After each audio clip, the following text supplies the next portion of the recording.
Rebelión de Israel contra Roboam. Pero él dejó el consejo que los ancianos le habían dado y pidió consejo de los jóvenes que se habían criado con él y estaban delante de él. Primera de Reyes 12:8. Lectura bíblica. Primera de Reyes 12 del 1 al 24. Concepto clave. En la multitud de consejos está la sabiduría, pero debemos tener cuidado si estos consejos se alinean a la palabra de Dios. No vamos a encontrar sabiduría en el consejo del impío, sino que éste nos llevará al pecado. Como hijos de Dios, debemos aprender a escuchar la voz de Dios y obedecerle. Nuestra vida debe ser guiada por Dios y debemos aprender a escuchar a aquellos hijos de Dios que Él ha puesto a nuestro alrededor, siempre confrontando sus consejos con la palabra de Dios. Introducción. Salomón desvió su mirada de Jehová porque desobedeció. Dios le había advertido de unirse con mujeres impías y paganas, porque a la larga lo llevarían al pecado y a servir a otros dioses. Salomón tomó para sí muchas mujeres, las mismas que alejaron su corazón de Jehová. Por esta razón, la ira de Dios se encendió. Mas la misericordia de Jehová y el amor de Dios por su padre David lo mantuvieron en el trono. Pero Dios quitaría el trono a su descendencia y dividiría el reino. Desarrollo. En la historia de hoy vemos que Roboam era el legítimo descendiente al trono de Israel, pero como Dios había dicho, el reino se iba a dividir como consecuencia del pecado de Salomón. Roboam no siguió los consejos de los ancianos ante su primera decisión como rey. Él prefirió escuchar el consejo de la gente que lo rodeaba, el mismo que fortalecía su orgullo y no la humildad y misericordia que Dios quiere de nosotros. Roboam tomó malas decisiones al dejarse llevar por malos consejos y el reino se dividió. Jeroboam fue rey de Israel y Roboam rey de Judá.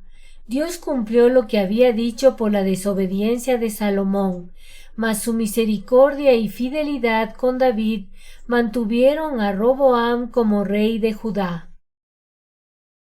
Las 10 tribus del norte llamaron a Jeroboam para que viniera a hablar con Roboam, ya que las penalidades que resultaban de la política de Salomón de servicio, de trabajo obligatorio y de unos impuestos excesivos eran demasiado para ellos. El esplendor de las cortes y la magnitud de su riqueza no salían sólo de los beneficios de sus empresas mercantiles. Los ancianos eran los consejeros y administradores con más experiencia que habían servido a Salomón. Ellos aconsejaron a Roboam que hiciera concesiones a las 10 tribus.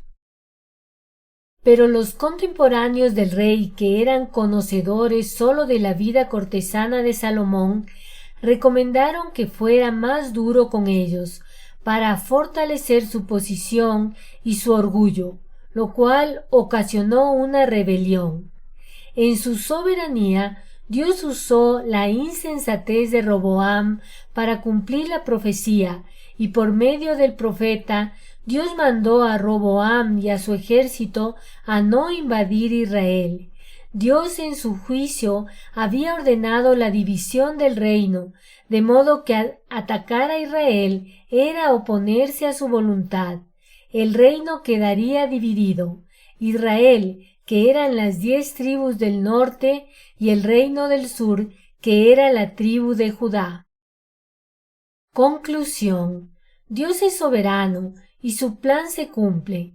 Las consecuencias del pecado quedan, pero la misericordia de Dios sobrepasa nuestro entendimiento. Dios es fiel y su amor va más allá de lo que podemos imaginar.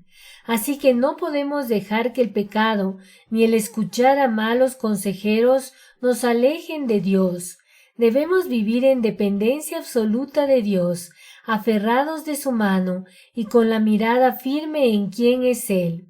Dios dejó su palabra como una guía para que entendiéramos quién es Dios y lo que Él quiere de cada uno de nosotros. Contesta las siguientes preguntas.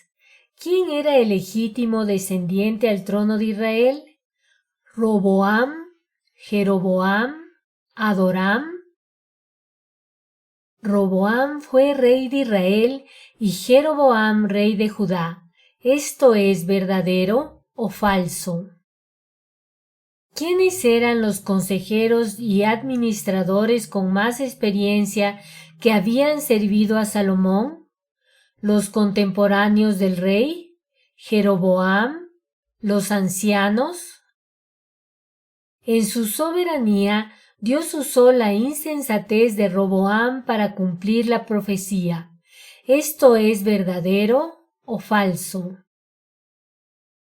Oración. Señor mi Dios, gracias por tu inmenso amor. Gracias, Señor, porque tú no me dejas a pesar de lo que soy. Señor, yo te pido que no permitas que las costumbres de este mundo desvíen mi mirada de ti. No me sueltes y ayúdame a entender quién eres tú, a obedecer tu palabra y a entender los peligros del pecado.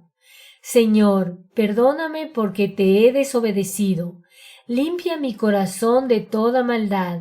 Señor, lléname de ti y permite que mi vida te dé toda la gloria y la honra. En el nombre de Cristo Jesús. Amén.